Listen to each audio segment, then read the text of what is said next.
ఆ రాష్ట్ర ప్రతిపక్ష పార్టీగా మాజీ ముఖ్యమంత్రిగా అక్కడి ప్రభుత్వాన్ని విమర్శించడం కానీ ఆ ప్రభుత్వం మీద విమర్శించడానికి పత్రికా సమావేశాన్ని పెట్టడాన్ని మేమేం తప్పు పడతలేము.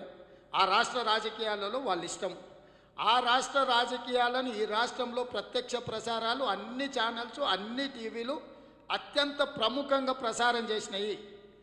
ముఖ్యంగా బీఆర్ఎస్ యాజమాన్యంలో పనిచేసే పత్రికలు అయితే భూకంపం వచ్చి సగం ప్రపంచం మొత్తం భూమిలో కుంగిపోయి, సునామీ వచ్చి సగం ప్రపంచము బంగాళాఖాతంలో కలిసిపోతే ఎంత పెద్దగా తాటికాయంత అక్షరాలతోని టీవీలలో హడావిడి చేస్తారో ఆ స్థాయిలో హడావిడి చేసిండ్రు. ఇదే కుమారస్వామి కర్ణాటక 6 నెలల కంటే ముందు జరిగిన ఎన్నికలలో పోటీ చేస్తే ఎంఐఎం బీఆర్ఎస్ కుమారస్వామి గారికి మద్దతు ఇచ్చి ప్రత్యక్షంగా కుమారస్వామిని జేడీఎస్ను 50 సీట్లలో గెలిపించండి, హంగ్ అసెంబ్లీ వస్తుంది, హంగ్ అసెంబ్లీ వస్తే ప్రభుత్వాన్ని మేము ఏర్పాటు చేస్తామని చెప్పినారు.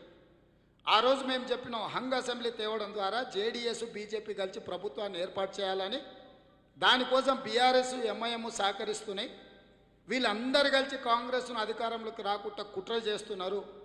ఈ కుట్రని తిప్పికొట్టండి అని చెప్పి నేనే స్వయంగా కర్ణాటకకి వెళ్ళి ఎన్నికల ప్రచారంలో పాల్గొని అక్కడి ప్రజలకు అందరికీ కూడా వివరించి చెప్పడం జరిగింది. ఈ కుట్రను కర్ణాటక ప్రజలు గుర్తించి బీఆర్ఎస్ ఎంఐఎం జేడీఎస్ కలిసి బీజేపీని అధికారంలోకి తిరిగి తీసుకురావడానికి చేస్తున్న ప్రయత్నాన్ని కర్ణాటక ప్రజలు తిప్పికొట్టిండ్రు.